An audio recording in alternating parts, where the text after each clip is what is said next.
Welcome to the Silhouette Blade Maintenance video. This video will help you learn how to use and properly care for the silhouette blade used with your silhouette cutting machine. Alternate videos are also available on silhouette cutting machine maintenance and other replaceable components of your machine, such as cutting mats and the machine's cutting strip. Always use caution when opening and handling blades. The blade tip, though small, is very sharp. Children under 12 should not handle blades. If you have a rotary blade, prior to using it, you will need to gently twist the blade tip cover clockwise. This will properly expose the rotary blade. Prior to use, we also recommend that you manually roll the blade gently over the surface of your cutting mat. This will ensure that the blade is rotating properly. If you have another blade type, there are no other special actions needed to set it up. To load your blade or other tool into your silhouette machine, first unlock the carriage lock lever. For older models, this is done by turning the knob to the left. For newer models, this is done by pulling the lever out. Once unlocked, you can then drop the tool into the tool carriage slot with the blade or tool tip pointing downward. For newer models that have dual tool carriages, make sure that you are using the correct slot for your tool. You'll find a 1 or 2 on the front of the tool indicating which carriage should be used. For some older blades that have a fin on the body of the blade, make sure the fin is facing outward. For newer blades and tools that have a metallic strip on the back, make sure that the strip is facing toward the back. After your tool is in the slot, make sure it is fully seated by pressing down on the tool while holding the lock lever in place. With the tool all the way seated, lock it into place. For older models, this is done by turning the knob to the right. Most blades have numbered settings. This setting indicates how much of the blade is exposed in 0.1 millimeter increments. The blade setting is intended to match the material's actual thickness. For example, if a material measures 0.3 millimeters in thickness, such as most standard cardstock, then a blade setting of 3 would be used. Always round up to the nearest setting that coincides with your actual material thickness. Recommended blade settings should generally be observed. Use caution not to overextend the blade by setting it to a higher setting than is needed. Setting the blade to a higher level that exceeds the actual material thickness can result in the blade chipping or breaking. Setting the blade to a higher setting in order to properly cut through your material is not generally necessary. Instead, the force setting in the software should be adjusted to a higher level once the blade setting matches the actual material thickness. If the force setting is maxed out, increase the number of cutting passes to achieve desired cutting results.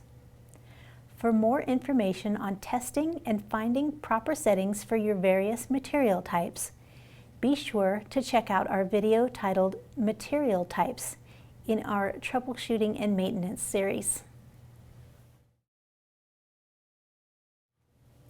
When working with fibrous materials such as paper and cardstock, you may occasionally need to clean the blade of any material that has been collected and built up in the chamber of the blade. To clean the blade, adjust the setting to 0. You can then carefully unscrew the tip of the cap on the blade by gripping the tip and twisting counterclockwise. Be careful as the blade tip is very sharp. With the blade tip off, you can either blow on the blade tip to remove any collected material debris or gently brush it away using a soft brush. When finished, carefully screw the tip back on. Though the blade tip should be screwed completely back into place, take care not to use excessive force to over-tighten the blade tip.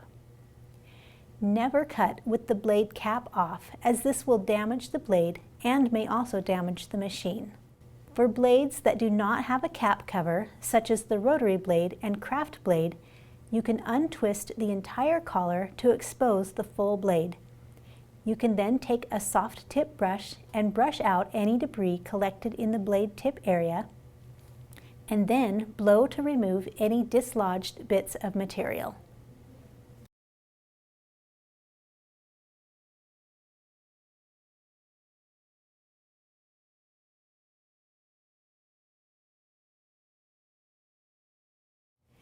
Blades may be stored in the machine when not in use. Most machines have a storage slot to hold your blade if it's not in one of the carriage tool holders. If not using this storage option, you can safely lay the blade on its side. Blades should not be stored with the blade tip resting or pressing against any surface, as such can chip or dull the blade. If you are able to observe that the blade tip does not come to a fine point, then the blade may be chipped or may have dulled down and should be replaced. Some material types will normally wear down blades more quickly. For example, film materials such as vinyl will not dull the blade as quickly as paper or cardstock, which are harsher on blades and wear them down more quickly. This is normal. If you find previous settings that were working are starting to produce lower quality cutting results, this would indicate that your blade is becoming dull. There are no methods to resharpen the blade. You will need to replace the blade according to observed cutting results over time. Some material types are too dense to be cut by a blade. As a general rule, if you cannot cut a material type with a pair of scissors, you will not be able to cut it with a blade. Avoid attempting to cut such material types, as you may damage the blade beyond further use. Always use genuine silhouette blades and other machine tools. Silhouette cutting machines are precision instruments. Alternate blades and other machine tools that claim to work with the silhouette machine may not be properly sized or calibrated to the exact necessary specifications.